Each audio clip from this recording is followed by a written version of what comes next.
2 minutes, huh?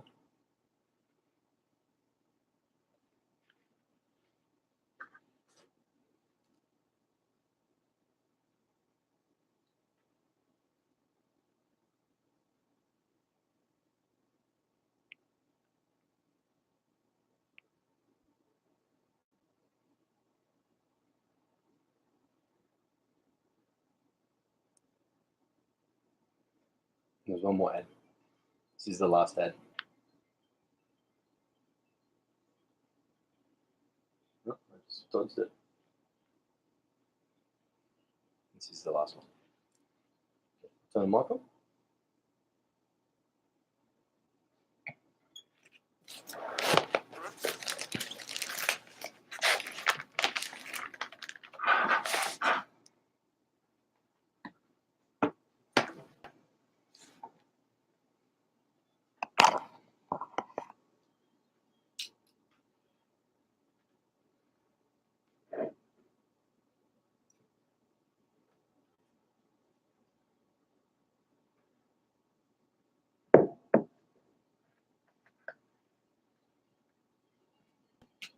What's happened? No mics? There's music playing. Yeah, I thought you were gonna have a drink. I was waiting for you to turn on the music. All right. Okay. Tell me when you want to do it. Hey. Hey. Are you ready for a better quality of life? Do you know you have wellness room to improve? Are you willing to take ownership of your own health to live longer, unlimited, pain-free, and full of energy? How does someone like you with chronic pain or chronic disease get past illness and move into wellness? Those are the questions, and this show is the answer. Self-Crafted Wellness Radio is a solution for anyone wanting to improve quality of life. So if you're feeling jaded with the other options and you're ready to take action for a better lifestyle, listen up. Listen in. I'm Holly, an integrative therapist and wellness coach. 10 years ago, I was chronically ill. I couldn't get a cure from allopathic or alternative medicine, so I dug into the most cutting-edge research, took action, and changed my own situation to become better than before. Since then, I've helped tons of people self-craft their wellness, to think better, move better, eat better, and do better so that they too can live well. And on this show, I share with you what I've learned and how you can use the information for the life you already want. And I'm Bulge. I used to be an elite athlete with accolades in multiple sports, but the busy life of adulthood left me overweight, sore, and disconnected from my health. I was 70 kilos above my ideal weight. That's a total an extra person sitting on my body. My family health stories include heart disease, bowel cancer, diabetes, stroke, epilepsy, and autoimmune. So one day I woke up and realised if I don't want to end up there, I need to do something to change my situation right now. As Holly's husband, I've watched her build her wellness into her lifestyle, and now she's stronger, happier, and healthier than ever before. Now it's my turn. I'm a busy tradie living the Aussie dream. So here as a case study to show you that a regular person like me can actually do. We can upgrade our health, our lifestyle while running a successful business, contributing to the local community, and being the best parent that you can be. I want to be able to run around with my grandkids, grow our own food, and go on adventures right up until the day I die. So join us here on the Self-Crafted Wellness Radio if you're willing to build a lifestyle for living well. And of course, we've been running a little late this morning. Here we are.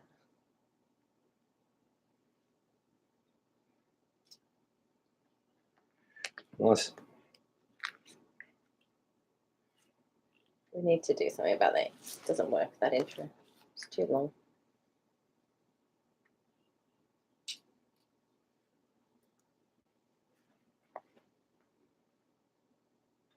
So welcome to the Self-Crafted Wellness Radio Show, where we explore wellness through the lens of cutting-edge science, circadian biology, and evolutionary wisdom. We share simple and actionable tips to help you take responsibility for your own health. So thanks for welcoming wellness to your ears. We're glad you're listening, whether you've got your radio switched to 94.5 FM in Braidwood, or streaming from the Braidwood Radio webpage, or this morning coming to you from YouTube, because Facebook has decided we're not allowed to live stream anymore from our computer. That's crazy. So we've moved across to YouTube. You can get the link on our Facebook page. You can watch us in the studio. That's why we're a little late, but we're ready. We're on. Let's go.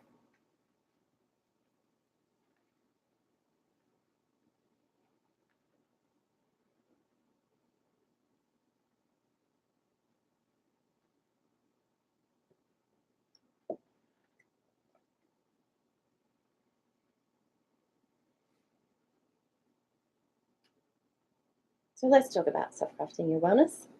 Today we are back to the 52 steps of wellness in the self-crafted wellness journal. So far we've gone from 1 to 20. Our last shows are all available on our Facebook page, Self-Crafted Wellness Radio. And these are all the active steps anyone can be using to improve their quality of life.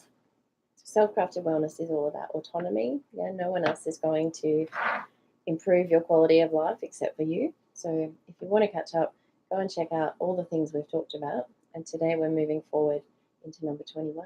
So while we're sharing these steps, we've been using Folge as our case study to find out how the steps really work. Like, we can talk about them, we can talk about the research, but what does that look like with a real human that has a real life, that doesn't dedicate their whole time to, looking like a six-pack Insta model? Couldn't do that anyway.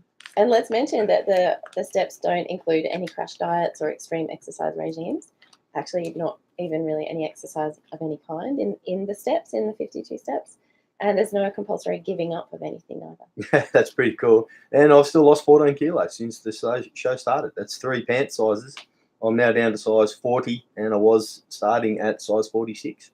So that's in the time from when we started the show in October, now being in May. So 7 months, 14 kilos, no crash diets, no exercise, no compulsory giving up. But of course, you have chosen to give up some things. Yeah, definitely. Just due to what you've been learning and what you've been feeling. Yep.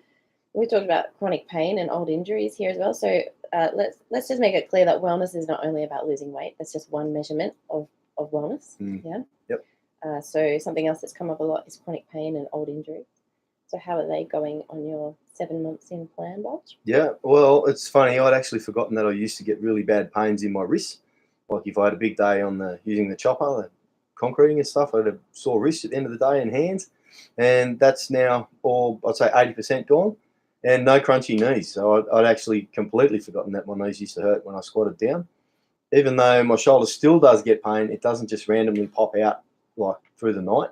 It used to happen if I rolled over the wrong way to just pop out and dislocate, which really was not nice. Probably sounds a bit unbelievable to people, but I can promise if that's what happens. Or if I'm standing around for too long, it used to just do that as well. So that's all done. Well, not all done, but it's certainly improving.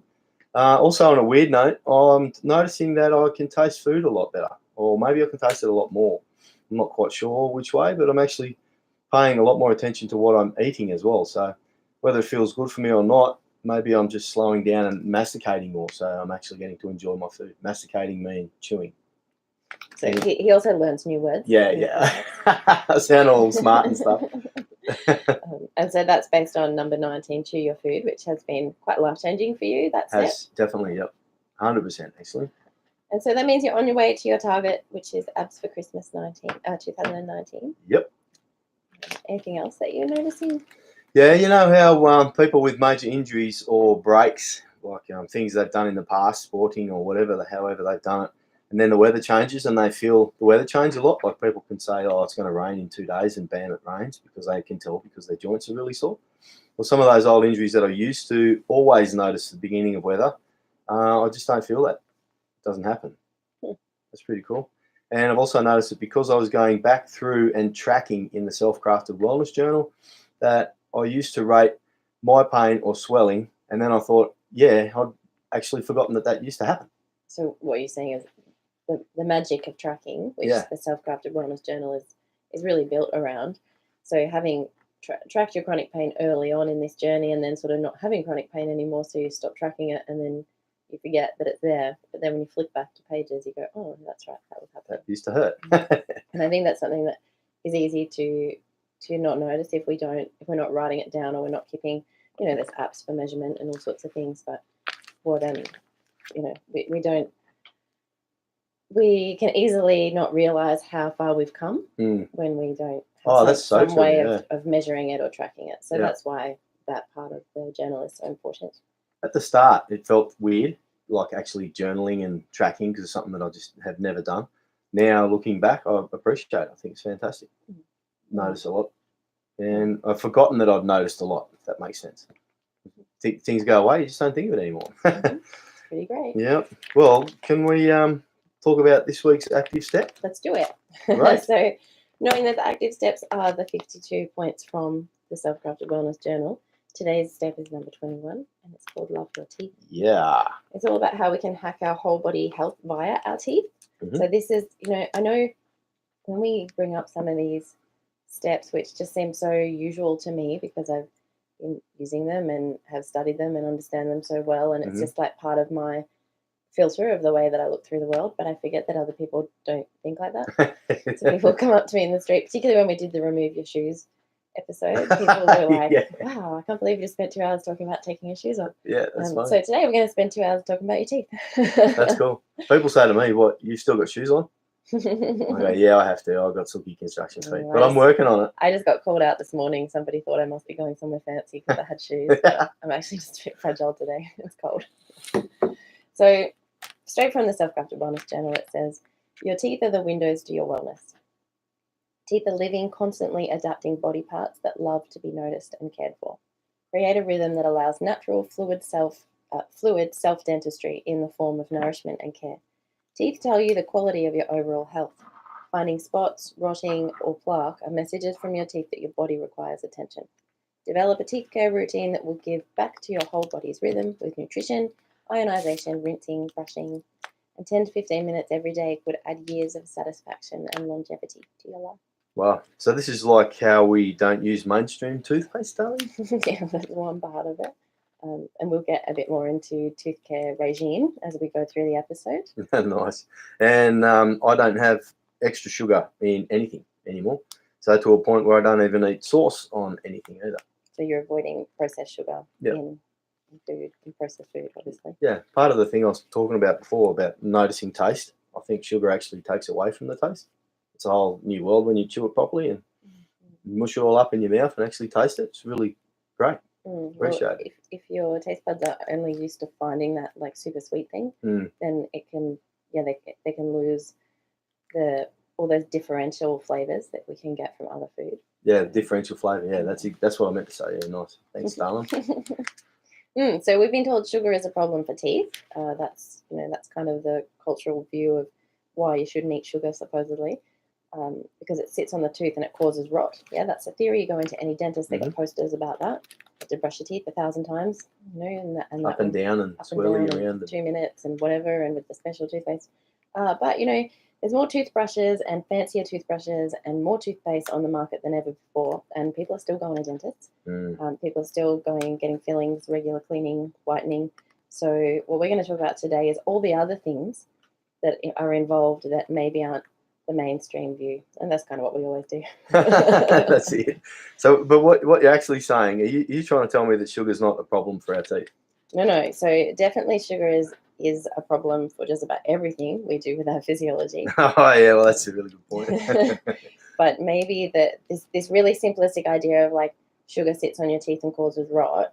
What we're going to explore is that's the last of your problems. There's a lot more going on in your mouth that could be affecting the health of your teeth, and it really is. If that's already going on, that's a reflection of a whole body issue. Wow. Yeah. So that's what we'll talk about. Your mouth is a microcosm of the macrocosm that is your body.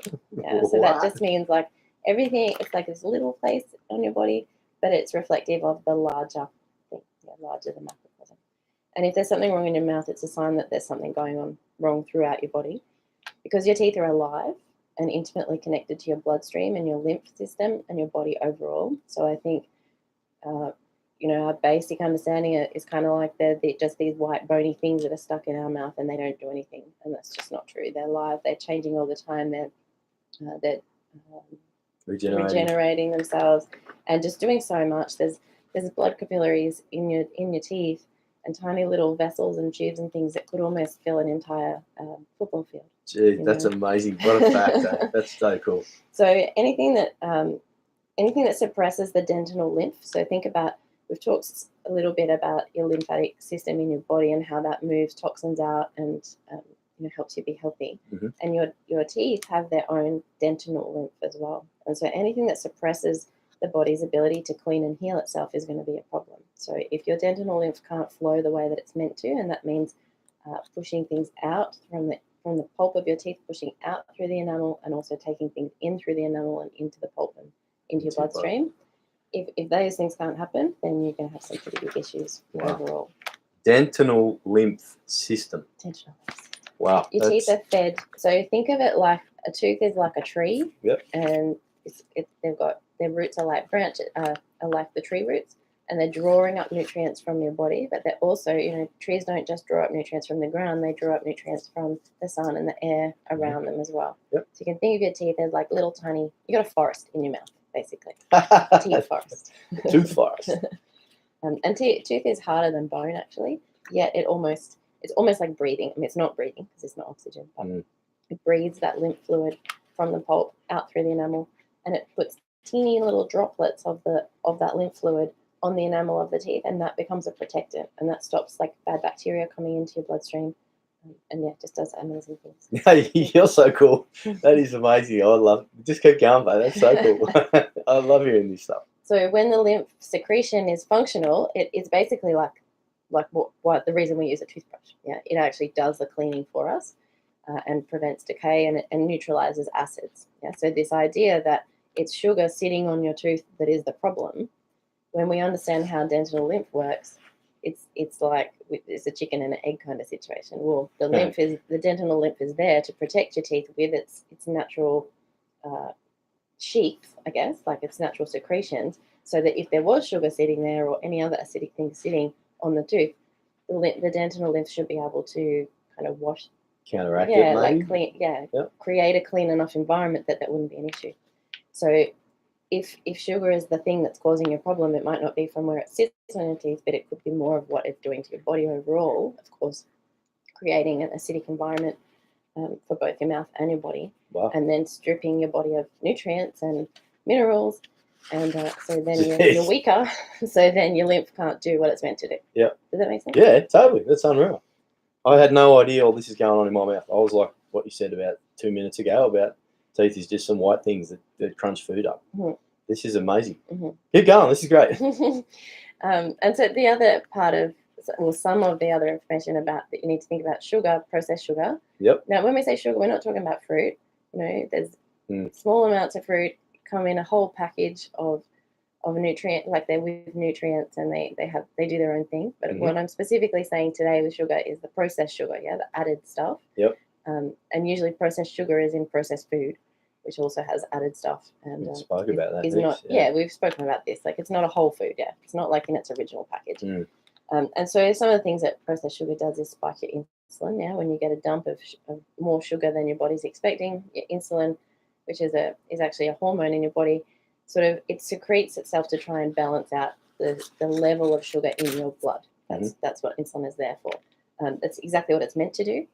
Of course, if we do it if we set the blood sugar off too many times, the insulin can kind of get tired and get resistant, and then that might be one of the things we call diabetes. But also this constant spiking of insulin that's unexpected by the body can set imbalances on a lot of other hormones in your system. So it's not just the insulin effect of sugar, but it's all the other, like the downstream effects of all the other hormones that are going on. And part of what can happen is that it draws on the minerals in your body, draws on the nutrients, and the first place your body will pull minerals from, if it needs it, is from your teeth. Of course, your bones as well. So that looks like crumbling teeth. That looks like easy broken bones, lots of fractures, things like that. So everything you do and everything you eat is either supporting your endocrine function, like your hormonal system, or it's making a mess of it. Wow. And once you start thinking about food like that, it gets really easy to make decisions. Yep. Because teeth rely on minerals to stay strong. So any problems that you have, like sensitive spots, cavities, decay, the little marks on your teeth, they start to darken. That's always a sign that there's decay starting to happen. Imbalance? So the sensitive spot will be the first thing that happens, and that's kind of the outer tooth's way of saying, like an alarm system, like, we got a problem, And so then from there, if you don't address it, a cavity will develop. Yeah, that's the tiny little hole. That's even not such a big deal. Like, that's fixable.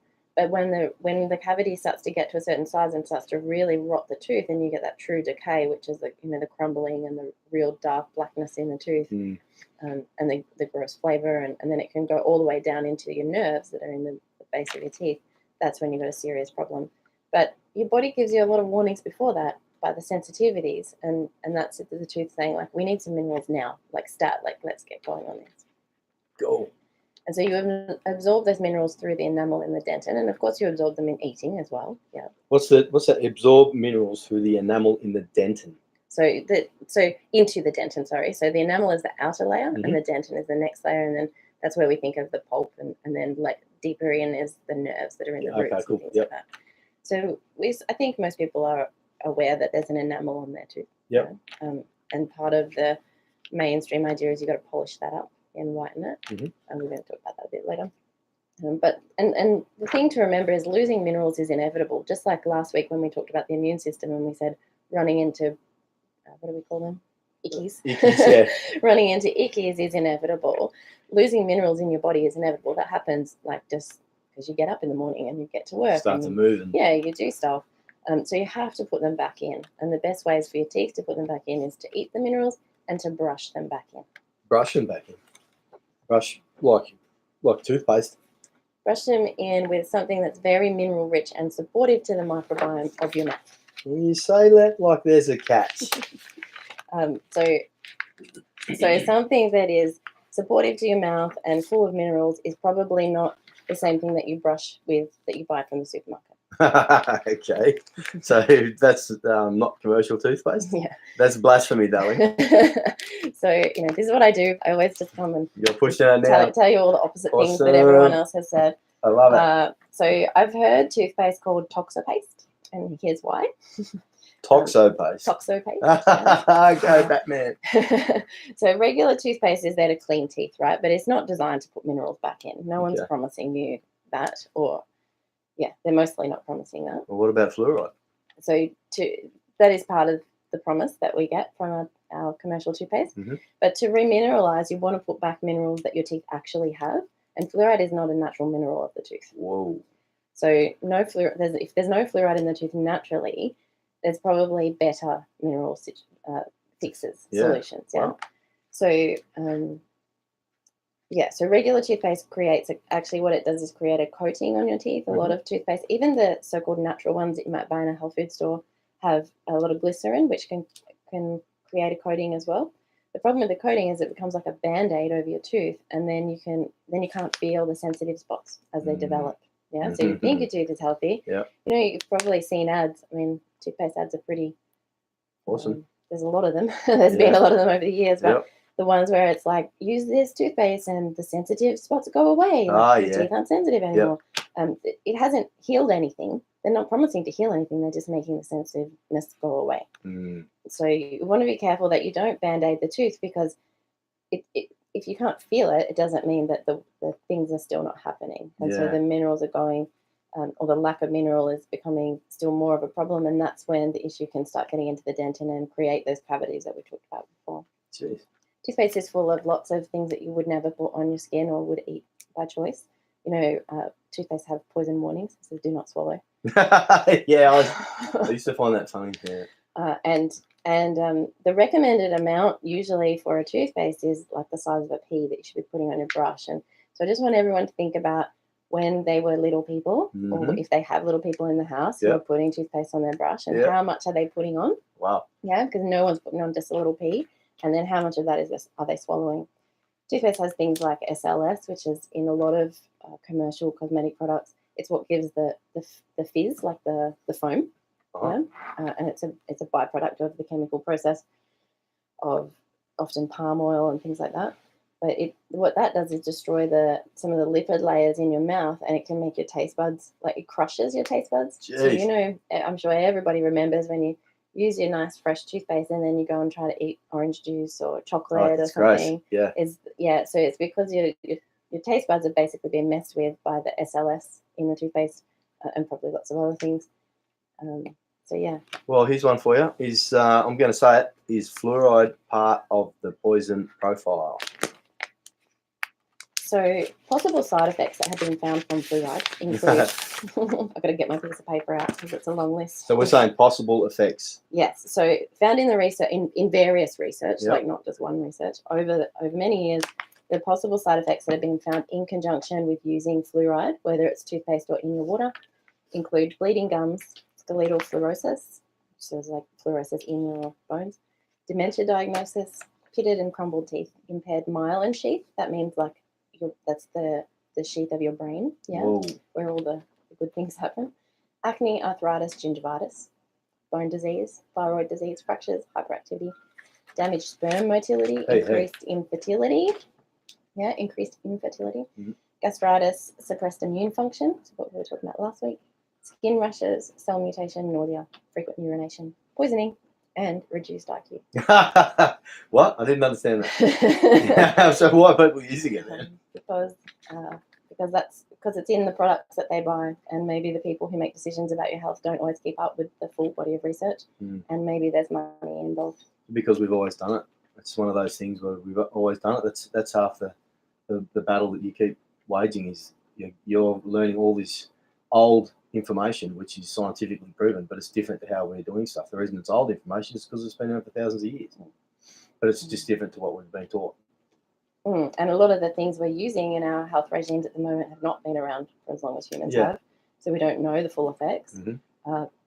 Certainly this is anything around fluoride is very controversial because you need to remember that it was a byproduct of industry and it needed to go somewhere, and now they've got lots of places to put it. Whoa. So what to use instead? What to use instead? Let's focus on the silver lining. Yay. Well, I make a tooth powder, which I make available to my clients, and that's full of tooth-necessary mineral-rich ingredients. And the main ingredient there is clay.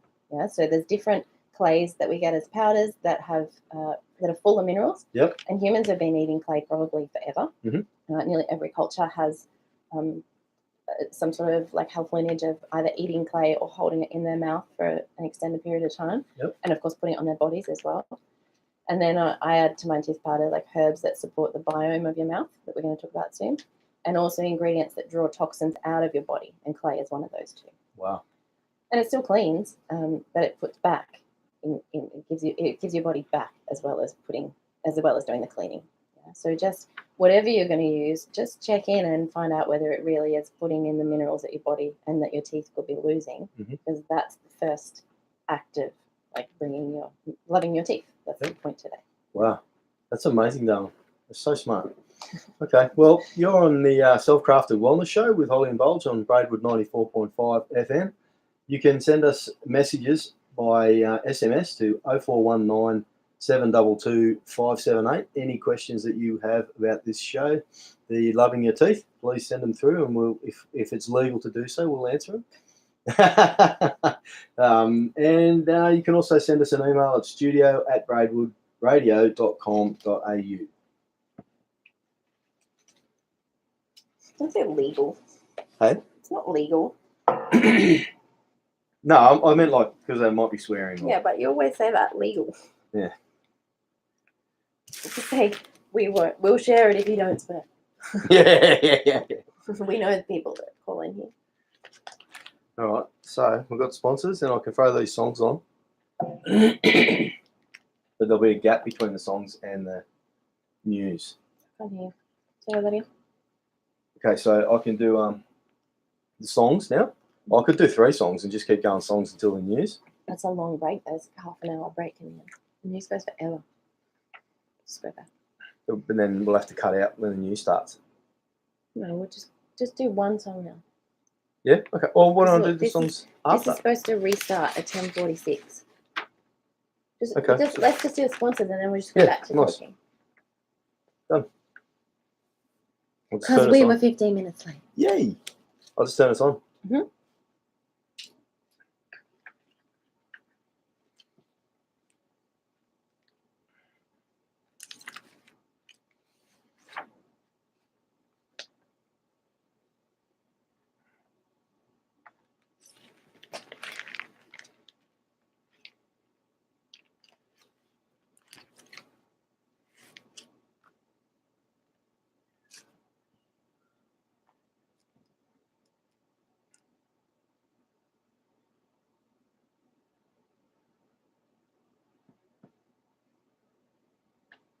And we're back on the Self-Crafted Wellness Radio Show with Holly and Bulge, 94.5 FM in Braidwood. Yay! I'm going to talk to you about one of my favourite characters from history of all time. Can I say before we start here that when you're reading and going through all this information and you're telling it to me, it was amazing. Like, this really blew my mind. It's cool. Good. Thanks. Go. So, one of my favourite characters from history, who was a real person, called Weston A. Price, and he was a dentist that was around in the early 1900s. He was actually, for a time, the head of the American Dental Association. Around the time where that group were deciding, what was going to be the byline for healthy teeth, like what was the story that they were going forward with, that they were going to promote as part of their association. Mm-hmm. Remembering that a lot of interesting things happened in health in that early period of the 1900s, and that's where a lot of the associations that we now even still have were formed. Wow. And we all know that in institutions things change slowly.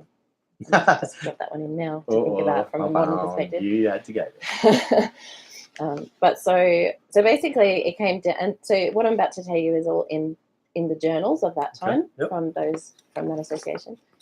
They had two choices of what they were going to use as their byline. One was what we talked about before, about the acid rots the teeth hypothesis, and that the way that they proved that research, or they showed that research, was to put a tooth, like a tooth that was not in someone's mouth, into a jar of some sort of, I can't remember what the fluid, like a liquid that was in there, and put like bits of bread in there, and then watch how the tooth got attacked by the acid and broke down and died.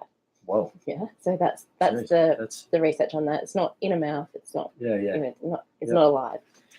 And then the other choice that they had, that they were sort of arguing with amongst themselves, or the dentists, was this nutrition hypothesis, that maybe eating healthy food could have something to do with it overall, and how we take in our minerals and our nutrients. Yep. They were even arguing over that. Yeah. Cool. Yeah. So and so Weston A. Price, who, as I said, was the president of that association at some time, he spent most of his career, so he was a dentist in the States, but then every time he had a summer break, like he'd take a big chunk of time off, and he would travel around the world. He went to, I want to say 13 countries. It could be more. Sorry, it's been a while since I've read the literature, because I just like him so much. Remember all his details.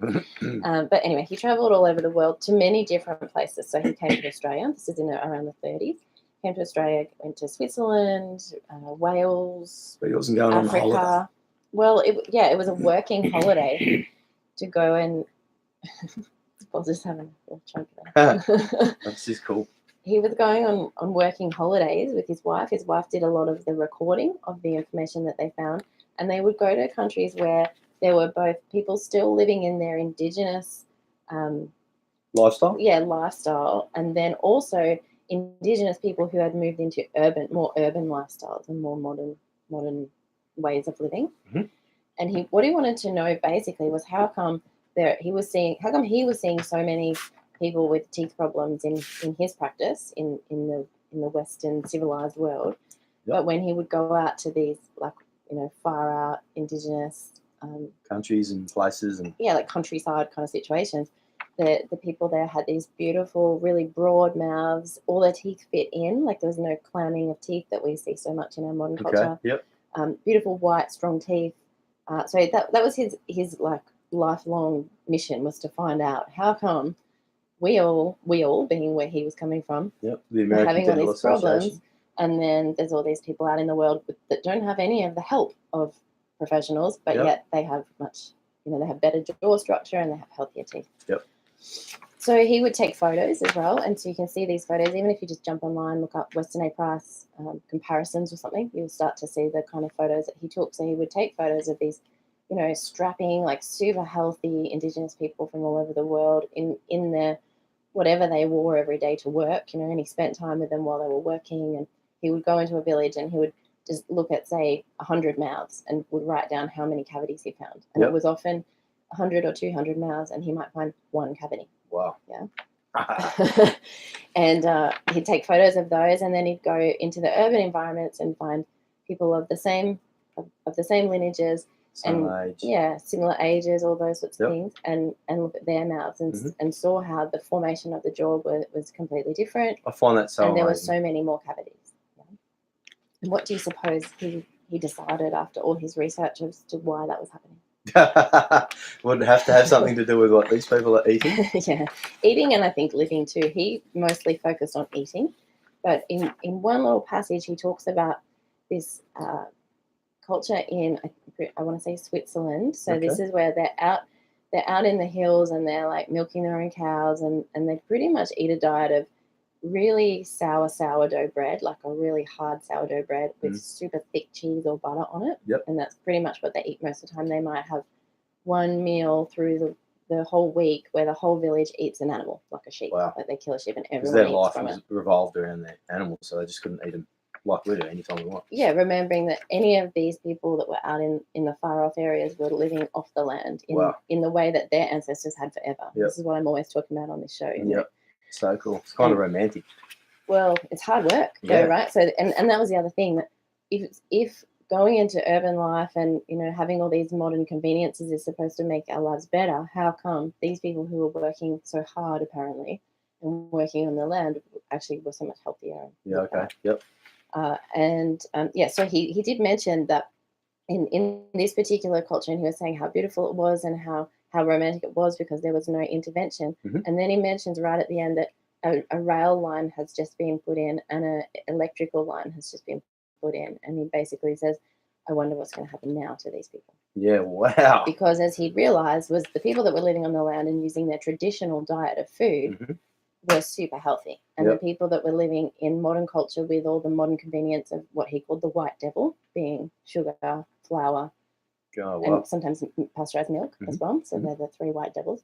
People that were eating those, that's where the problems, that's where he was seeing the problems and the more cavities. Yep. And of course, from what we know earlier today that I was talking about, certain foods and certain things can pull the minerals out of your body, pull the nutrients out of your body. The first place it goes is from the teeth and from the bones. Jeez. So we're talking about Weston A. Price.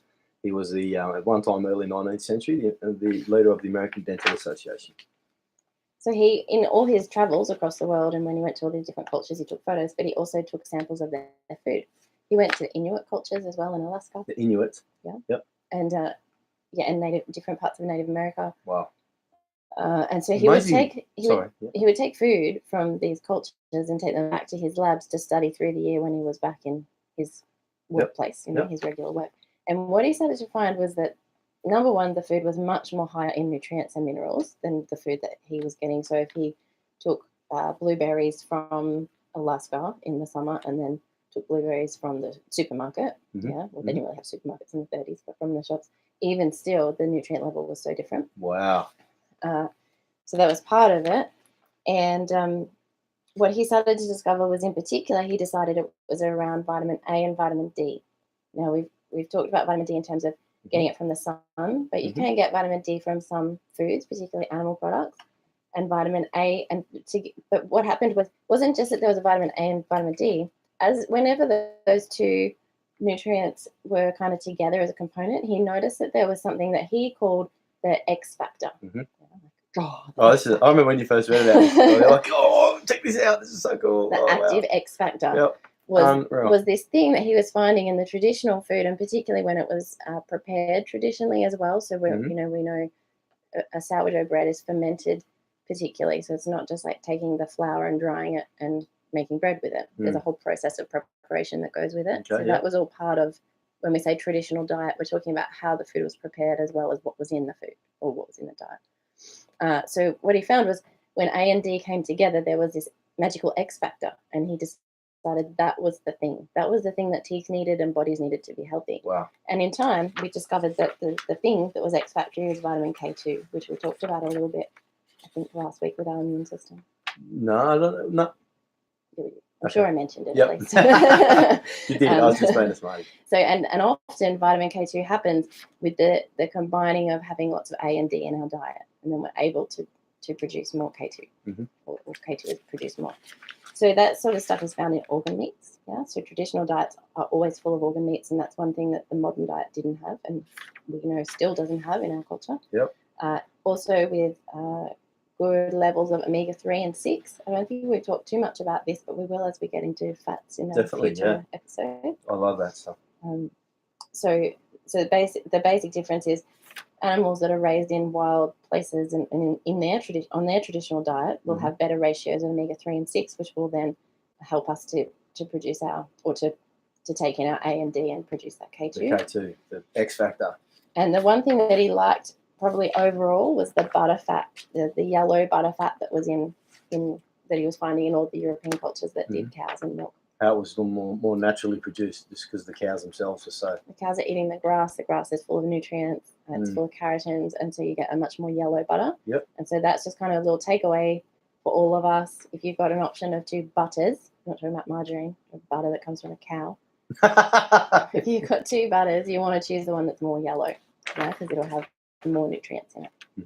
So he was finding that not only were the foods more rich in minerals, but of course the soils were, where the people were growing their food, as opposed to the small farms that were happening closer to the urban environments and the moving of food across trains, and so they'd lose more of their nutrients and things like that. Gotcha.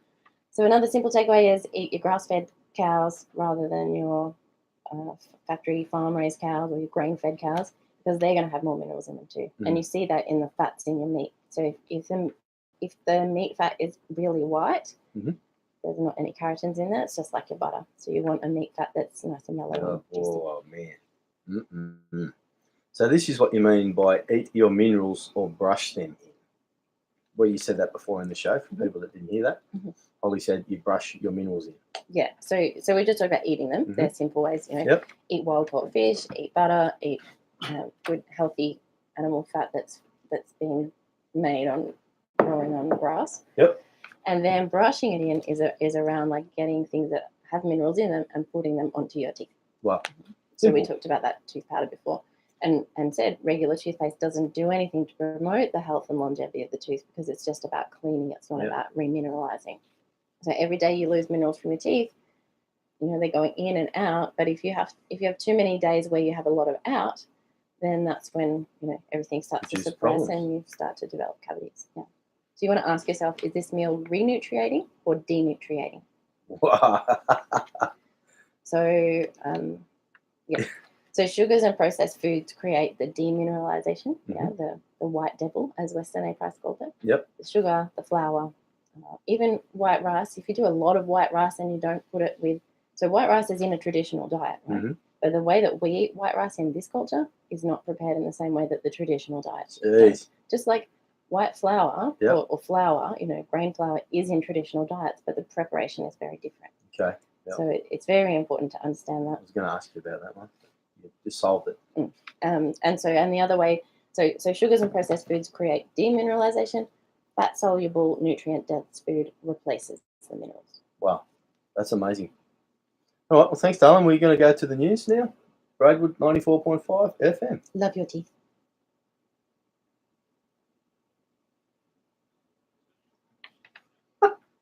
Nice timing. That's good. You're fucking smoking hot, babe. I get so puffed. I talk so much. Oh, you're so into it. I love it. It's fucking sexy. God damn. I'm going to read on the... Oh, we can't. Is that live? Yes. No one's there, but it is live. We need to do this bit. That's absolutely, yeah. Fucking hell. You're ridiculously hot.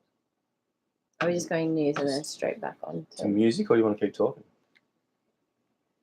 We need to make this better. There's not very much. We can just go straight to news talking and then go to that. News, music, and then, or do you want to go news, talk that bit, and then music? News, and just keep going. There's no, because those songs are supposed to be before news. Yeah, no music. Okay. So we'll go straight to like you would eat. Yeah. That's. What would you? So we'll just do. I was about to go into it, and then I realized it was coming. So the difference between what does it look like to have nutrient-rich food, as opposed to what you would get it. Right. Yep. So you can say that however you want. And then we'll just go back to normal stuff. Then we'll go back like 1:15. When did you do this? The music, the songs are. Okay, so we'll do sponsors. We'll go sponsors and then music after sponsors. Yeah, just go from here to here. Yeah. And just keep going normally. Yep, cool. Should be fine. Yeah. You're fucking smokingly hot. Fucking hell. This coffee grows on your bed. It's not nice. It's nice and cold, then it is hot. That's weird. Cinnamon in it. Who puts cinnamon in coffee? Souls. Souls.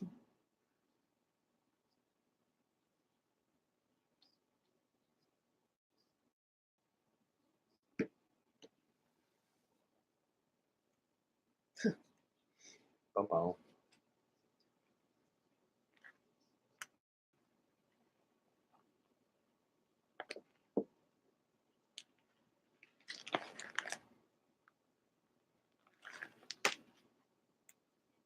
Now that. Interesting. Wow. The public got to see it before the Queen? Yeah.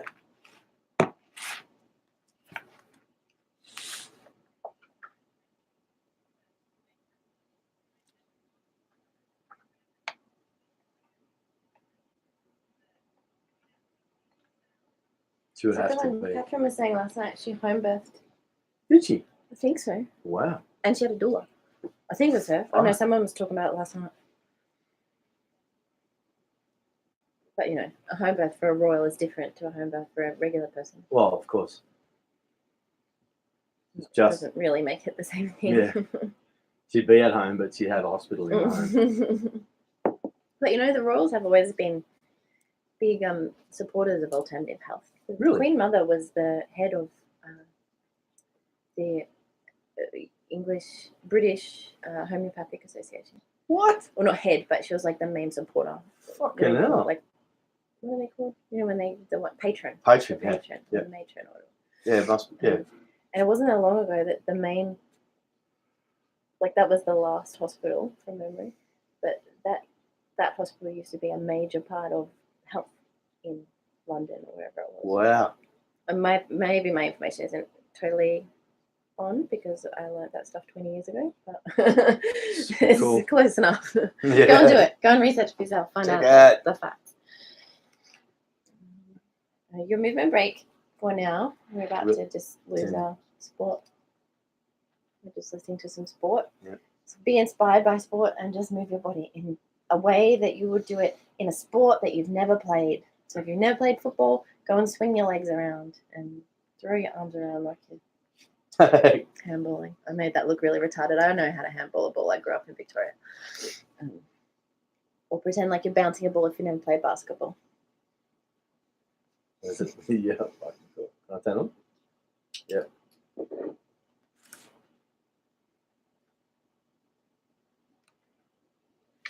We're back on the Brainwood Radio, 94.5 FM with the Self-Crafted Wellness Show. I'm Holly. I'm Bulge. We're just talking about loving your teeth. We took you on a little historical Journey with Weston A. Price. Yeah. Just talking about the kinds of things he learned when he studied people all over the world and found that their traditional diet seemed to be a lot more beneficial to teeth and jaw structure than the urban, modern convenience diets, even in the 1930s. Wow. Well, there was as much packaged food as there is now. Yeah, it was proving that. Like, it's not like somebody going, no. Oh, he studied it quite thoroughly. Yeah. His book is called, oh, no, I can't remember. Just Google Weston A. Price. Yeah. It's got a really long name, Physical Degeneration and Nutrition and something else. Yep. But it's a heavy read, but you could also just Google a lot of other people who have sort of rewritten his work and it's easier to read. Yep. Well, let's go, darling. I want to hear more about where we were before the news, which is like, what would you eat that's fat soluble and nutrient rich? So these are the things that he found out through his study, was that the people in the traditional places were eating foods that had much richer nutrients in them and had these fat soluble minerals and nutrients and vitamins as well. And so what that looks like is eating wild fish as opposed to fish fingers. What? Fish fingers isn't wild. Exactly. So didn't they grow like that? Remember before we said about ask yourself with each meal, is this denutriating my body or is it renutriating? Yep. Yeah. Is it taking nutrients away or is it putting more nutrients in? So what you mean by that is when you say taking nutrients away, it's making our body full, but it's not supplying our body with what it needs to run. Yeah, and because of that, the amount of digestive work that your body needs to do to get rid of the processed food actually starts to, like, it's got to take the minerals from somewhere. So it'll strip them from your teeth and bones rather than taking them from the food, which is what food is supposed to be for. Yeah, food is not to make you full. Food is to give your body the nutrients so that you can do all of the physiological processes that are needed to live and to grow and to live a long, healthy life and have all the cell generation and mitochondrial function that we're always talking about here. Right. Mitochondria doesn't care at all whether you're full. There's a hormone called leptin that has a lot to do with deciding whether you're full or not, and that of course talks to your mitochondria. But more than anything else, your body needs to know that the nutrients are there for the building blocks to be healthy all the time. Yep, awesome. So when I say like eat wild fish instead of fish fingers, wild fish is going to be full of those fat soluble nutrients that we just talked about. But fish fingers, it could be one of those things that start to pull from your body to strip it back.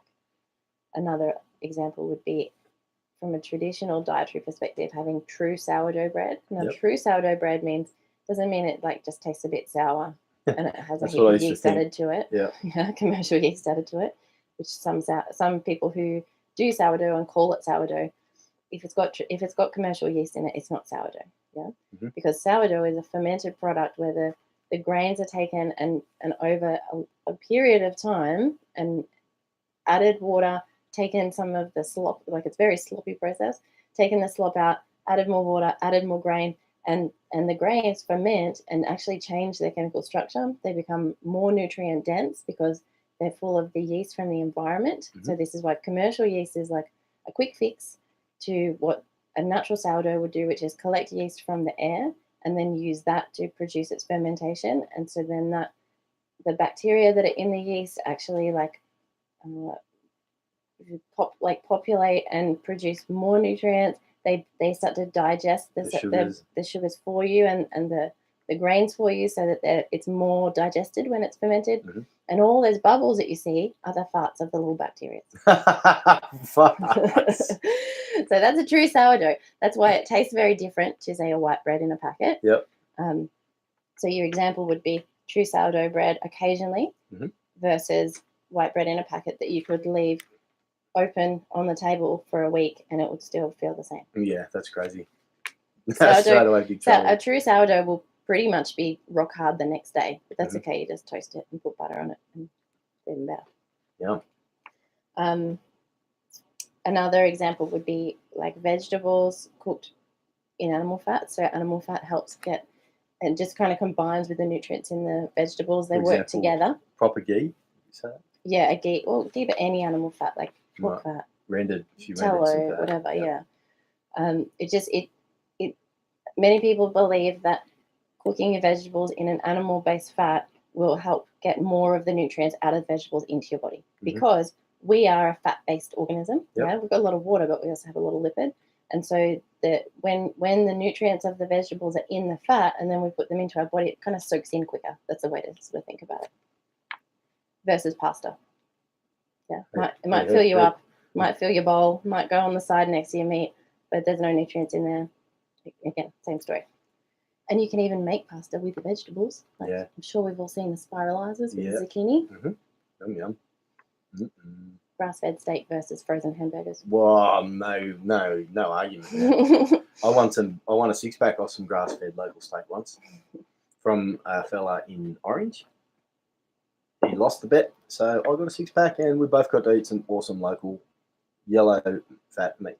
So the Braidwood steak won over the Orange steak. Yeah, that's what I'm saying. Thank you, Braidwood. You know who you are. Steak producer. Yep. And another version, like you said before, ghee. So ghee is a product that's similar to butter, but it has no lactose in it. And we're going to... Can I say the word? What? Margarine. So we're going to... butter and ghee versus margarine. Yeah. Yep. So there's no nutrients in margarine. We've talked before about polyunsaturated fats and the just disturbing things they do to your body. Butter and ghee have been used in traditional cultures forever, for as long as people have been around cows, which is probably forever. So that's another way you can get your nutrients in. So it's just thinking of food a little differently to say, well, what is in the food? Like not, often we talk about what's in the food as in chemicals, but what's in the food as in what's in the food. If I have a bowl of white strips, what's in that? What am I getting out of that? As opposed to a bowl of green and orange and yellow and some other coloured things without natural colouring. Yeah, yeah, not Numbers. Fruit Loops. Yeah, that's it. A bowl of stir fry. Yeah. And what you find is that can all be very tasty too. We've spoken a lot about diversity in this series of podcasty things we're doing, and we've said how our body needs a range of nutrients, and so we can find them through eating diverse foods, through eating local food, through following the season, because therefore the foods change throughout the year, and how last week we talked a little about how our microbiome changes with the season. And so the microbiome is everything that all the bugs inside and outside of your body. Yeah, you have however many trillions of cells, and another 2 to 3 times of the cells that your body are made up of are actually from the bacteria that live in and with your body. Wow. So every time you think you're making a decision about food, you're probably not. It's actually them. They've got more sway. Yep. Yeah. And so they're changing, like we said last week, they're changing with the season. They're looking for different inputs of information based on what they know about the environment that you're in from the season and the light and the temperature. And so also your microbiome has a lot to do with your mouth being the first point of entry to your digestive system. Yeah, your digestive system is basically just a long tube that starts at your mouth and ends at your butt. It's a tube. Sometimes it's got kinks of funny corners and bends. Yeah, but it's a tube. And the mouth is the beginning of that. So whatever goes in there has a lot to do with everything that happens downstream from that. Yeah, or upstream. I don't know. Downstream. Yeah. Downstream. Yeah. So, for example, good bacteria fight gingivitis and gum disease. And then we've all spent many years putting 99% antibacterial, whatever, germ-free stuff in our mouth to kill off the apparent bacteria. But when you're killing 99% of the bacteria, it's not just the ones that cause problem, it's all of them. Yeah. Whoa. I think this idea is becoming more culturally acceptable. You know, that we know that with antibiotics as well. Yeah. That if we just use them when we need them, we can then address the issue of dropping off healthy bacteria. But unfortunately, if we're using it all the time, we're never replenishing the healthy bacteria and we're just killing everyone. And like we've been trying to make clear today, if you've already got an issue with bacteria in your mouth, there's lots of bad ones in there. There's some other things going on. Just killing the bacteria is not the answer. Yeah. Always with your microbiome, the answer is let's proliferate the healthy ones, the good ones that we want that can do the fighting. Last week we said there's good guys, types. Bad guys, and spectators. Yeah, we want more good guys and we want more spectators because they support the good guys. We don't want the bad guys there. Yeah, so, but if you just kill them all, then you've got no one. And if your ratio of cells is 1 for you and 3 to them, or 2 to 3 to them, then that's an issue. Yeah, there's a big part of you missing if you're just killing them all off with your antibacterial mouthwashes and antibacterial toothpaste and whatever else. Now, another thing that people put in their mouth that can be a problem to the microbiome is peroxide. So this is often used for whitening the gum, whitening the teeth. Yeah, but again, like we said about the toothpaste, just because it creates whitener, or just because it whitens the tooth, doesn't mean that it's actually doing anything for the tooth. The tooth isn't getting any healthier just because it's white. Still, whatever was causing it not to be white will be happening. So peroxide is just another little band-aid thing. And peroxide is a bacteria killer as well. Yeah, bad. It's like putting in your mouth what you wash your bathroom floor with. kind of, right? Yeah. You think about what peroxide does to your hair. Yeah. Imagine what it's doing to all the other dudes that are living in your mouth. Yeah. So maybe it makes your teeth white like your hair, but who else is in there that's being affected by that?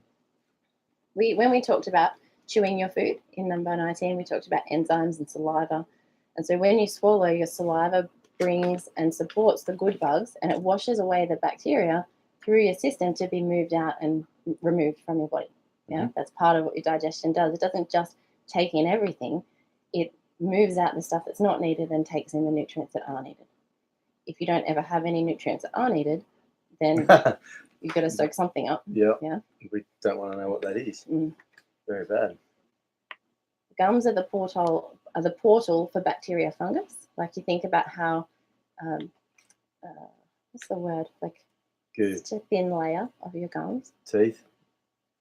Skin. It soaks stuff up. That's what I'm trying to say. Okay, You don't sponge. just throw random. Oh, well, you're on Favourite 94.5 FM. Jesus. You're cool. Right, what songs do you want to listen to, babe? Okay. Do you want some heavy songs, fast songs, funny care. songs? I don't care. I have enough decisions to make in my life. I don't need to care what music is played on the radio. Okay. I just did a big spiel about sourdough bread and yeast, and now listen to what's on the dispensers. Yeast and juice sourdough bread.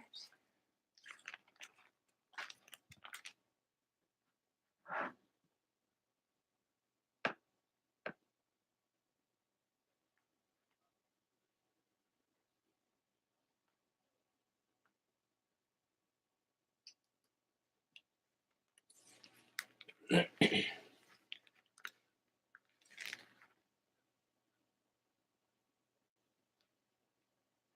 want to start being really careful that we're not saying you should do, and we say I do. Okay. Yeah. That was my line with like, I make tooth powder and I make it available to my clients. That's not an ad. That's really cool. But also, every time you say you, you're becoming like it's advice. Yeah, right. Whereas if I just say I do this, then it's just what I do. That's cool. Got to be careful. The powers that be, they make phone calls to the radio station, tell you off. Okay, we're going with Hurt and Pearl Jam. And then where we're going after that, Darwin? You're here where you cut me off in the middle of talking about bacteria. Oh, okay, cool. Which is there. Bad breath. Why don't you start with why do people get bad breath? Cool.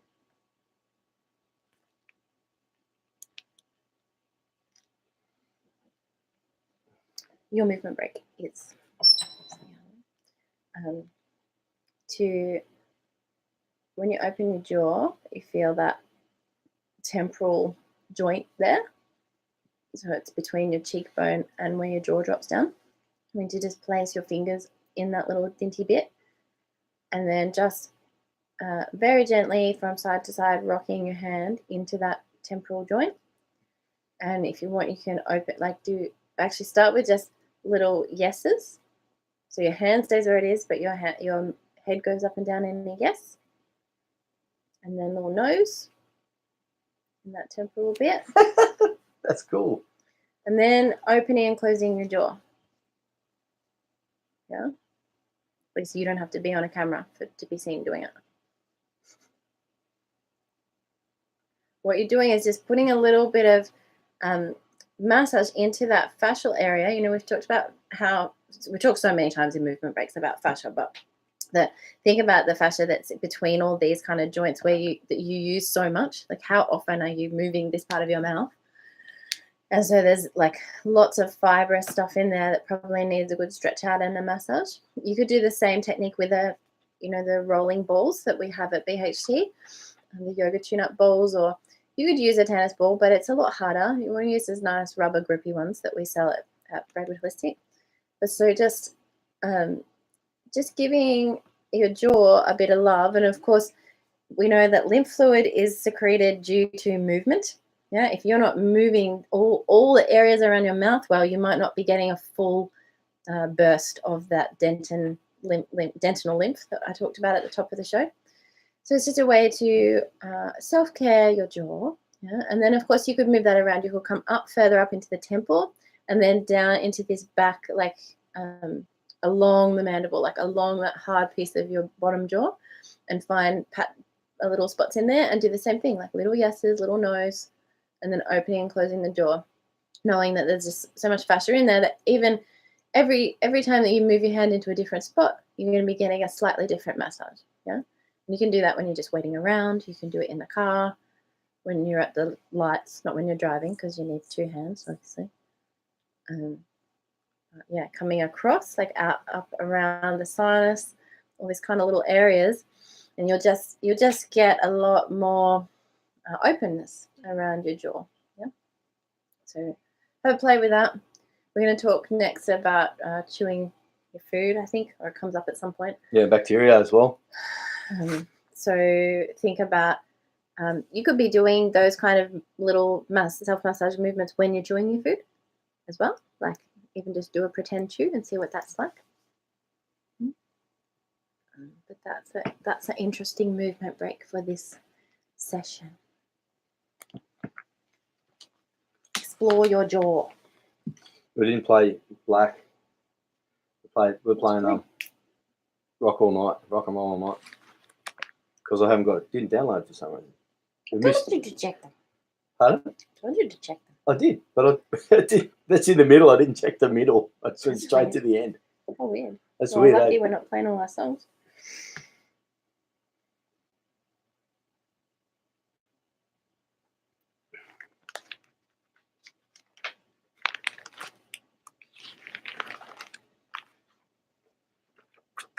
I would much rather hear Pearl Jam than Kiss, though. Yeah, it's a good song too. It's an awesome song. That's next week, darling. We've pretty much got all the songs done for next week because we've hardly played anything. Yeah. This has been a good episode. Fuck, this is a good episode.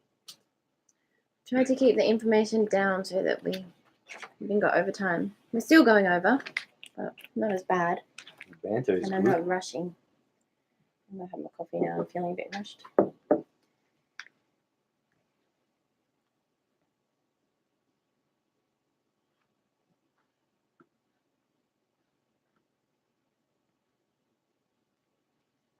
You drive me crazy. Yeah. I think I might just get that intro done. So you can see play. Get them to do all that. The reason I took my book home was because I'm going to try and get Stuart to it, and then it just all not in the right headspace. Yep. Well, get Lauren to do your bit and Stuart to do my bit. No, because I'm Holly. We have to do our own bits. Oh, yeah. But it's that first section. Right, and get I Stu to wasn't do going that. to do Lauren because of her American accent. Oh, yeah. Radio. And, you know, That's such a nice funny voice. about that. Yeah. Yeah. I'll talk to her when I see her next. She's talking to me. She must be. She put some good photos up. She must have worked at Martin's again. Oh, yeah. Photos of the dogs and stuff.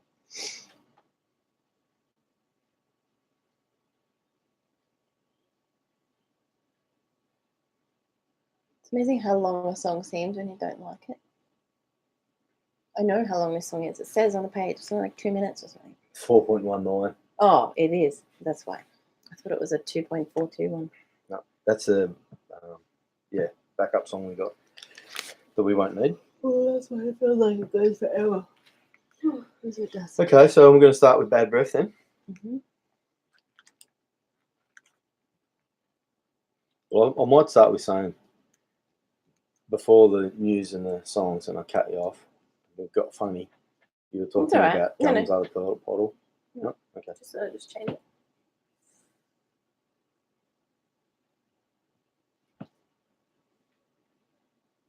Because I can go back to there anyway. Oh, yeah, yep. It's a question that will get people's attention. Like, why do you get bad breath? Mm.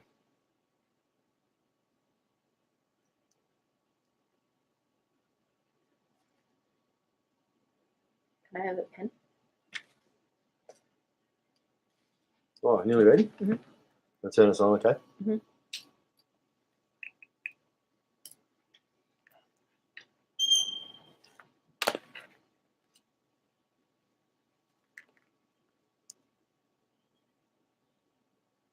You're welcome.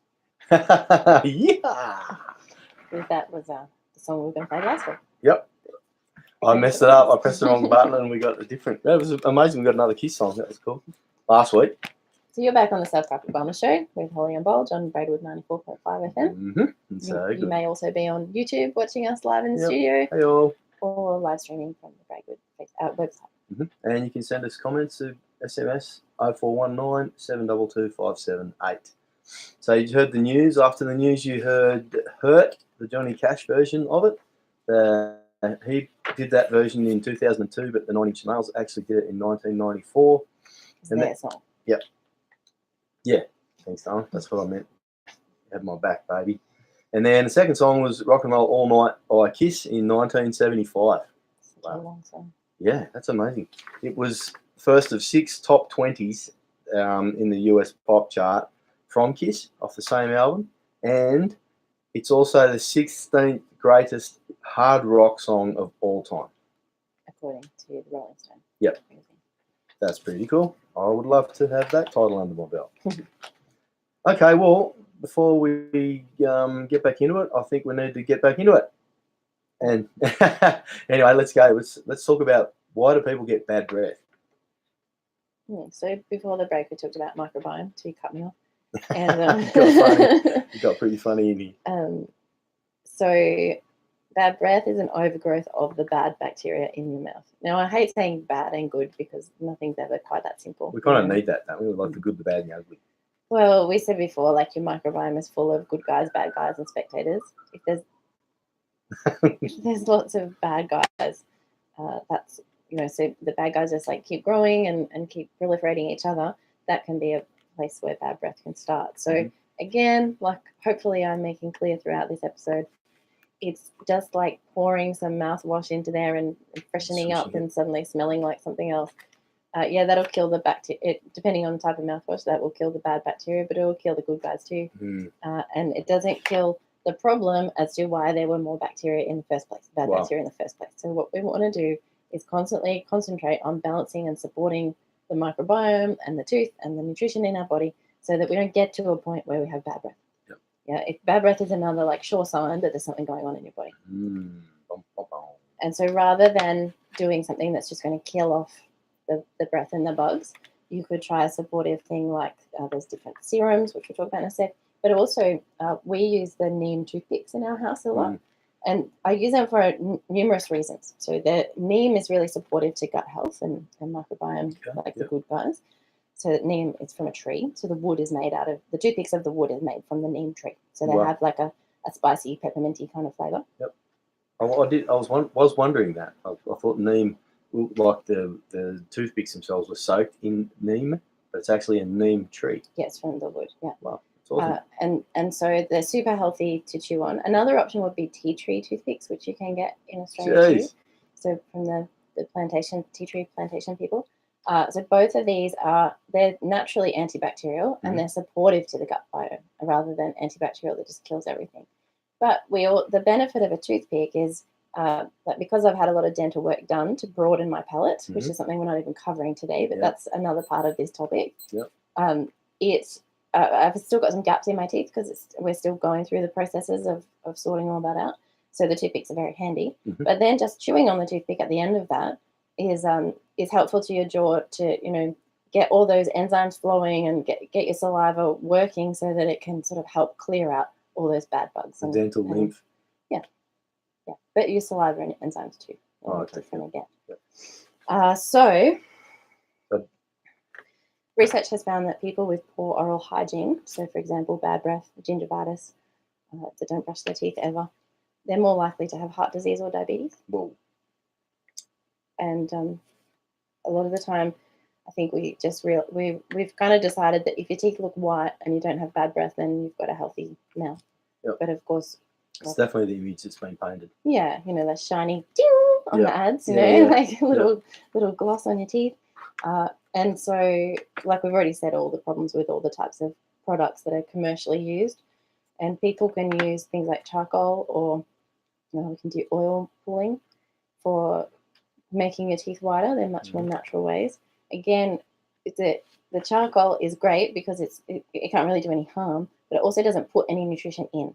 So it's not something that's actually benefiting. There's not a lot of benefit. Some of the benefit is that charcoal will at least detox, like it will remove toxins from your body, but it won't nutriate. Whereas, of course, the clay is giving you nutrients and detoxing at the same time. Gotcha. The oil pulling, that's pretty interesting.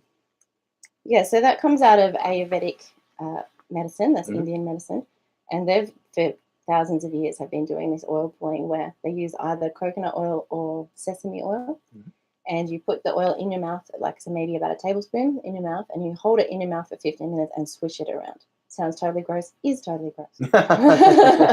But what it does is the oil, oil is often, it draws things out. Mhm. So the idea is that it draws out any toxin and bacteria, and then when after 15 minutes and you spit that gross, oily, salivary goo out, it's full of all the crummy, the bad guys, stuff, yep. and it's helped support the good guys. Wow. It's pretty cool. It's pretty gross because you do that every morning when you go for a walk. Yeah. And then, so if I'm at home and I go for a walk with you, and about 15 minutes later, you can't talk to me. Wow, here comes this stuff. But hey, man, your mouth's in fantastic shape. You have to do all that work, and it's just awesome. And so it is an Ayurvedic thing, Mhm. like so it comes from that old school medicine. And more recently, research was done, and they found so in Ayurveda they say it has to be for 15 minutes only. That's the deal. Mhm. And they tried a heap of different time limits within this research. They tried 10 minutes, they tried 20 minutes, and they found that actually the if you go too long, then it starts actually taking the bad bacteria and soaking them back into your teeth. Wow. And into your mouth. Jeez. But if you go too short, you don't pull out really anything. So it has to be on that 15-minute mark. So some people will say to me, "Oh, it's so gross. I just do like 5 minutes." But there's no point. There's really no point. You have to do the whole 15 minutes. Like, suck it up. Just do it. No, don't suck it up. No, don't suck up the oil. Just suck up the grossness and do it. Another way you could be supporting the microbiome in your mouth, though, is with these kind of. We said that there's that natural lymph serum, that's coming out of the tooth and applying a protective coating on your enamel. Mm-hmm. And the way that you can kind of help that is to create essential oil-based serums that support the same sort of biome setup, the same environment. So that and when if you're putting a serum like that, you're actually increasing the blood flow to your gums, because a lot of the time those serums will include things like peppermints and melaleucas that have got that little bit of spark, like the neem. Okay, yep. Increases the blood flow, which of course then helps the gum tissue be healthier.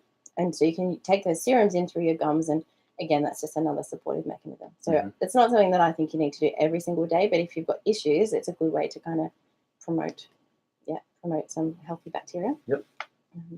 And remember that good bacteria keep the bad bacteria out. Like that's their number one job. So they're the first part of your defense, and your mouth is the first part of the defense for the rest of your body and for the rest of your microbiome. So super important to get a hold of this stuff. So basically, you keep your mouth healthy, you've got a healthy microbiome. Wow, that's so cool. Keep that going.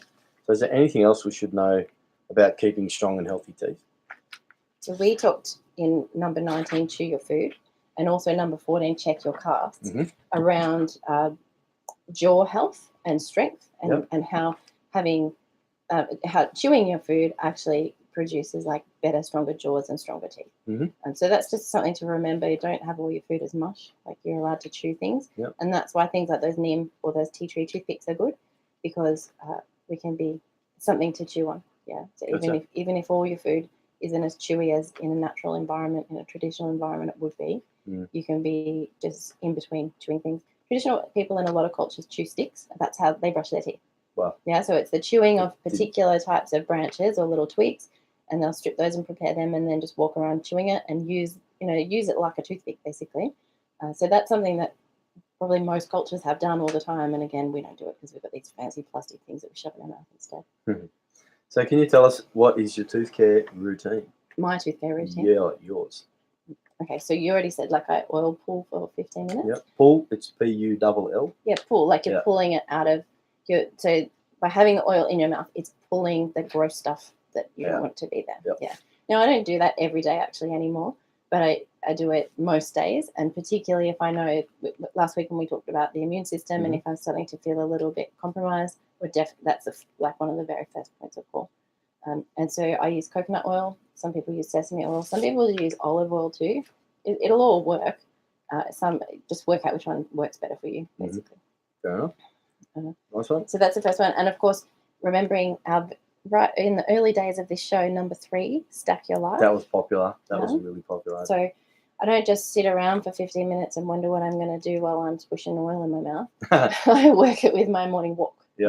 So you might match it with your morning shower, or your yoga practice, whatever. Not your meditation, because that's going to be really difficult to you're meditating and not choking on oil. Certainly anything where you're already active, and it just means you don't talk for 15 minutes. It's probably good for your brain first thing in the morning anyway. So follow the oil pool with a salt rinse. So I just keep a huge, like a mason jar in the kitchen at all times, or the bathroom, whatever. Chuck a heap of salt in that, whatever your healthiest version of salt is. Yep. So Himalayan salt, Celtic salt, Himalayan salt, sea salt. They're all good salts. Good salt, not table salt. Table salt. Yeah. Natural salt. Put a bunch of that in. Fill it up with water. You'll know when you've got enough because salt will only dissolve to the point that the water is saturated. So if you start getting little bits of salt in the bottom, you know you've got enough in the water. Yep. If it won't dissolve, and so I just take like a couple of spoonfuls of that in water and swish that around my mouth next. So it's sort of just rinsing out if there are any bad guys hanging around after the oil pool. That sort of swishes and gets rid of them. Don't swallow that, obviously. I spit it out. Followed up by that oil serum that I talked about. So these are things that I have available to my clients that have oils like peppermint and melaleuca, clove. Clove is extremely beneficial to the mouth and to teeth health. Oregano oil that we talked about last week in our immune system conversation. Thyme. So the serum is full of those sorts of things. Putting some of that in either with the salt water or on the toothbrush, and then brushing with an ionic toothbrush. So ionic toothbrushes are electric, but they're not the electric ones where they buzz. They actually have a little light, and you're really using the ionic toothbrush for the gum. And what the ionic part does is create negative ions in your saliva, and it draws away the toxins in the plaque. And ionic toothbrushes have been found to remove 40% of plaque out of the body. So that's pretty fun and exciting. Pretty amazing, And then I get to the place where I'm actually brushing my teeth like a normal person, but I'm using the tooth powder. And just using water. You could put the serum on that toothbrush as well. I could put the serum on the toothbrush as well. And then flossing. Now, like everything we've talked about today, not all flossers are created equally. A lot of flossers have things on it that will actually be detrimental to your mouth, be detrimental to your microbiome. So you want a nice healthy one. I make those available to my clients as well. And then a final rinse with salt. So it takes a little bit longer than just standing in front of the mirror and doing a quick 2-minute brush with your commercial toothpaste. And I also don't go to dentists for cleaning, filling, all those other things that people have to do regularly through the year. So 15 minutes a day, 20 minutes a day is, in my opinion, it's a better investment of my time. And you're also stacking it, so you're not just wasting your time. You're doing extra cool stuff while that's all happening. And all of those steps are increased benefit for whole body health. Like none of those things are just about the teeth. All of it is about all of my body at once. And so the thing that you've noticed in all that is there's no antiseptic products. I wanted to say that. Too good. Well, you're on 94.5 Braidwood FM with Holly and Bolt on the self-crafted wellness show. That is well. Thank you. Cool. Right on time. Love you. You're smoking. Fucking ridiculously hot. What do you want to do now, babe? This song, then we do the ads. That's it. We're on time now. Go. I'll only do one song, but what's your priority? No, I do too. There's too much time in that last bit. There always is. Okay. Right. Well, then I'll say my priority. I want to start oil pulling. Yeah, cool. But my only catch is, I also want to start cooking eggs and bacon in the mornings. So you want to increase your fat soluble vitamins? Yep. Can you say that? You say, I want to eat eggs and bacon, and I'll say that. But I'll cook eggs and bacon myself. Instead of cereal, because it's starting to get old on me, and we've run out too. But that's irrelevant. Remember I used to do it when I was on the zone? I want to do that again. Yeah, I think it's a better option than all those nuts. There's that much nuts every day is inflammatory. No question. So the cereal that he's talking about, we don't We don't have cereal that has actual cereals in it, but it's like a paleo cereal that's full of nuts and coconut chips and things like that. And it's definitely more nuts than you would eat in a traditional environment. You've got a bowl of nutty things. There's buckwheat in there. What else is in there? Or some dried fruit. There's a little bit of dried fruit in it. But yeah, like you think about how long it takes to pick nuts and crack them and eat them through the day. Flakes. Yeah, I said that. Dried fruit. I said that too.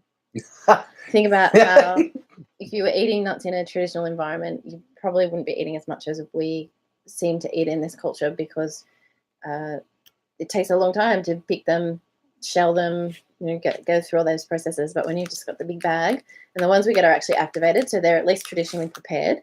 Yeah, so they've been soaked and a little bit fermented and had the nutritional content made better, taken some of the things that are toxic to our body out. And it's still too much nuts. And particularly if you're already battling inflammation, you probably just don't need to do that every day. So, but bacon and eggs has got their own issues because it's still bacon. So unless you're going to get bacon from a butcher outside of Braidwood that gives you non-gross chemical as bacon. No, yeah. You don't want to do bacon. You could do sausages, the good liver-filled sausages. Do we want to get again this from deep into the conversation on the radio? No. No, okay. We've talked about those sausages before. So, but I'm going to tell people what it was like swimming. Sure. You want me to? Yeah. You said you would, didn't you? Yep. So I missed 2 nights, Friday night and last night. Last night, that road. What, in Aralum? Oh, my God. I thought you were just gone with him. He didn't have a reason to come back today. No, he worked. He's working today. Yep. Doing what? For you? Yeah. Now? Yeah. I'm just kicking ass, man. He's got his staff on the job while he's off gallivanting, making radio shows. Trying to seduce my gorgeous wife. Not appropriate for Not happening. You can try all you like.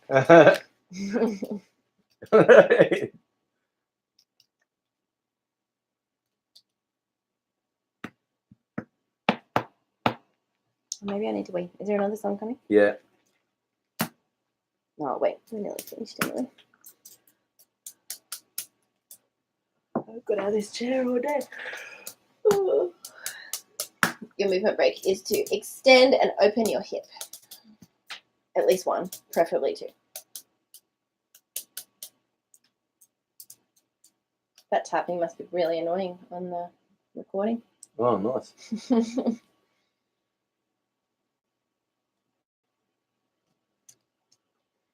Went up into the storage and got all my winter clothes out yesterday. Did ya? Mostly because I haven't had a chance to do washing in a week, but also because my clothes are not warm. It's happened. The weather in Braidwood has happened. It gets water every morning in the garden. Yep.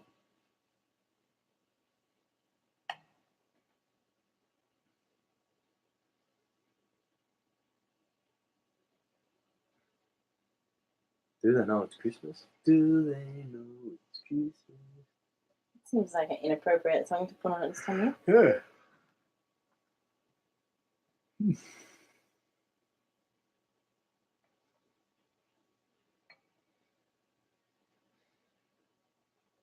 Really bad.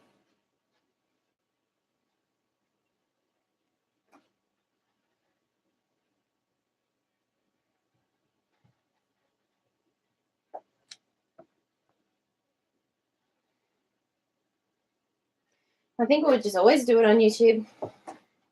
Because I was going to have to upload them all to YouTube later anyway. Okay. They're here now. Give my YouTube channel more action.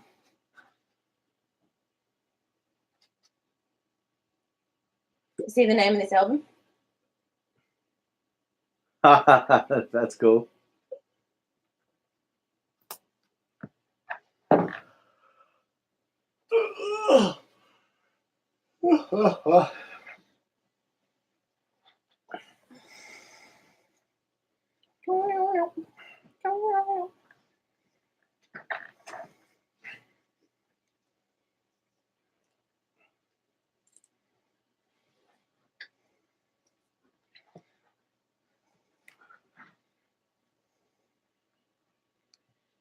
That's why there's an ass on the cover. What's that? That's why there's an ass on the cover. Yeah.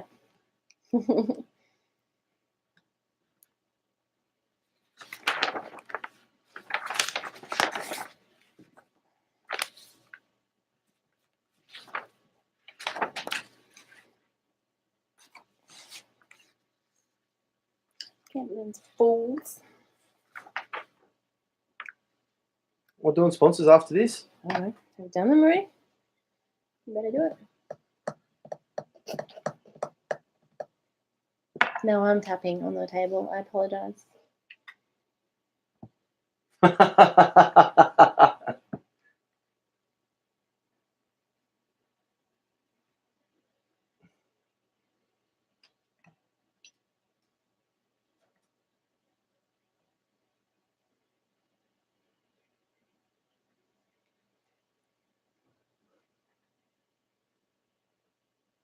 Problem with uploading straight to YouTube, as I learned from one of Morgan's videos the other day, is if they don't like something, they just take it down and it's gone. Like if it gets reported or they don't like it, All right. it's gone. You can't get it back. Yep. It's just like, that's it. And Facebook's probably the same in reality.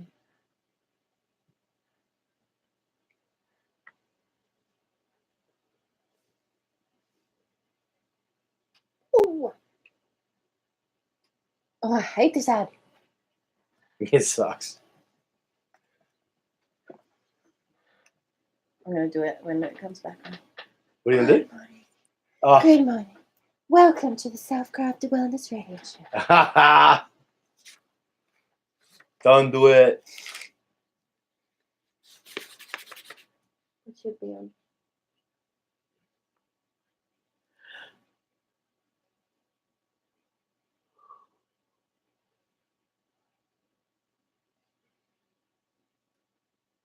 Wow, that ad's been going since 1st of January 14. The same ad.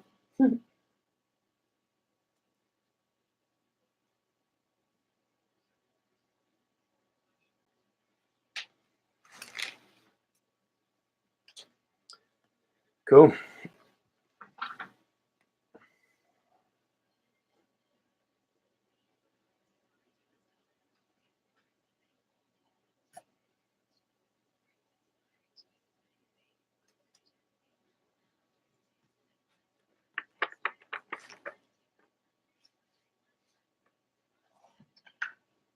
Tell me when it's finished.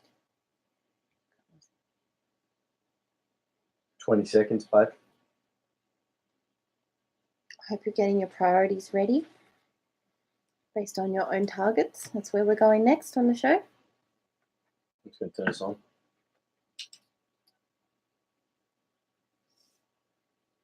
You're on the Self-Crafted Wellness Radio Show with Holly and Bob on 94.5 FM. You did it. Have I got a good advertising for? No. You just had Michael Jackson tribute by Yep. the University of Wisconsin. Excellent. I assume that's the university's band, Yeah. not a band who called themselves the University of Wisconsin. Hey, that's pretty cool. Any information about that song, Bob? No, that's it. Oh, okay. We've played that song before, actually, Mhm. in one of our first shows. And another song that we played before Hey, see, Dixie played it, and it was called Ace of Spades. was the Motorhead classic. Yep. It's from the album called A Hot Piece of Grass. Hot piece of grass. Mm-mm.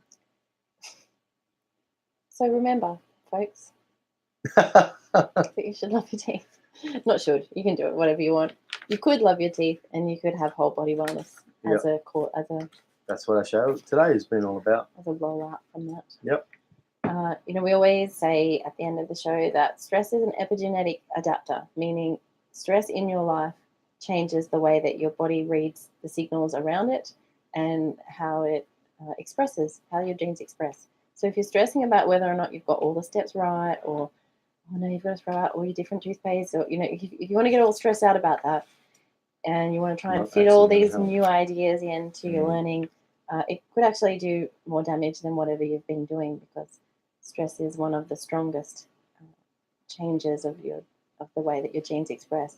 So just load yourself with appropriate lifestyle choices that will work, that will be sustainable for you. That's why we give you lots of different options each week. can always go back to the Self-Crafted Wellness Journal and revisit the step. You don't have to do it all at once. There's 52, one for every week, and you can always go back next year and tweak it a little bit more and a little bit more.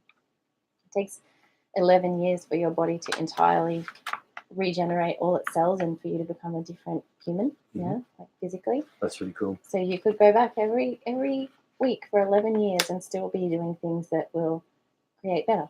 Yep. Yeah. So we do what we can until we know better, and then we do better. Make choices and trust that you're doing your best. That's very cool. So we're at the point where we talk about our targets and our priorities. I'm sure everybody listening has their own targets for their wellness and for increasing their quality of life. Yep, I hope so. Yours is Abs for Christmas 2019. Yep, Coach. that sure is. So last week you had a priority that you were going to report to us. Tell us about that. My priority was I'm going for a swim, a bit of cold thermogenesis, or I can't think. Did we call it thermogenesis? Did we go that far in the conversation? Sure. So I did cold thermogenesis every night or every evening after work, except for Friday and for last night. And all that means is that you sped up your metabolism by going in the cold. Yep. Now, going in the cold is a swimming hole that we've got at our place, and it's freezing. Yep. So I just... mountain water. Yep. So basically it looked like me walking down the ladder up to my knees and then just kamikaze in. Which I don't really recommend to people that don't do that all the time and all the way through the year. Let's make that very clear. Please, if you have never gone swimming in cold water and you live in a house with perfect heating and artificial light, please don't just go and jump into your freezing cold pool. Don't do it. Make sure you have friends and you're under correct adult supervision. Yes. So anyway, I had neither of those. I just went in and you're well practiced. Yep, well practiced. Yep. I have noticed that, like I said at the start of this show, things are starting to taste better. Whether that's because I'm chewing a lot more or because I'm actually speeding up my metabolism because of this cold water swimming, whatever it is, but it feels good. Things are starting to taste good. My body feels great. So you told us you're going to do cold swimming every day? Yep, except for 2. I did it every day except for 2. It was great. I did it. Cool. So it's a bit early to notice if there's been any extreme change. Yeah, I think so, but I still did it. So that was your priority for last week, and that the idea of that was to help support and boost, well, not boost, but help support your immune system. Yes. Yep. And by giving it lots of different stresses that can help you adapt and in the long term and get stronger. And so now, this week, based on Love Your Teeth, number 21, what is your priority? Oil pulling. I'm going to try it. I have never tried it before. I'm going to try it. I'm going to make an effort. I'll get up a little bit earlier and do it before I go to work, and then I'll see. If that doesn't work, then I'll do it in the evening before I go to bed. It is, I feel like I remember that the research suggests morning is the best time. Yep. Makes more sense because I kind of wake up, feels like a camel, don't I? Push banana in my mouth. So that would suggest that there is some bacterial overgrowth that needs attention. Yeah, that's it. Nice. Yeah, so don't quote me on that one about the morning or afternoon, but I do, something in my memory says morning is best for that one. Okay. So you're going to do oil pulling this week? Yep. And then ongoing, obviously. Absolutely. Yeah, we don't only prioritize for the week. Yeah, that's right. Hope that the priority becomes something that then becomes a habit. Yeah, it starts as a priority and then it becomes a habit. Yep. We talked in big depth about that too before. What about you? I don't know. Come on, I can tell you one of them is wellness before work. Yeah, well, that's my target, wellness before work. My priority is always around sleep at the moment. Still trying to hack my sleep to get more deep sleep. And that we didn't talk about sleep today, but of course we know that having good sleep affects your microbiome, is supportive, blah, blah. So I've already told you my regime for teeth stuff. That doesn't really need any tweaking. That's something I do all the time. So it just still comes back to me prioritizing sleep to help all those other functions work better. Cool. That's it. Love your teeth, everybody.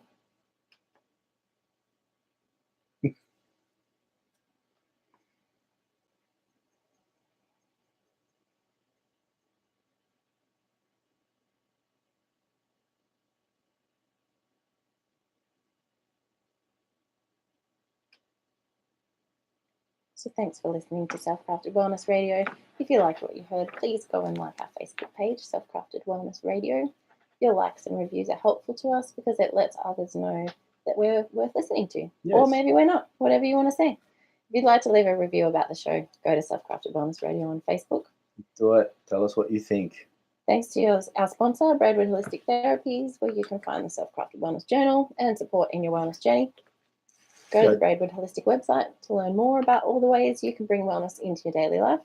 Thanks, Bulge, for coming along and being our local case study. Yeah, no problem. Thank you for listening. You can hear all our songs again on Spotify at the SCW playlist. You'll find that also on our Facebook page, Self-Crafted Wellness Radio on Facebook. We'll be back at 10 a.m. next Thursday on 94.5 Braidwood FM.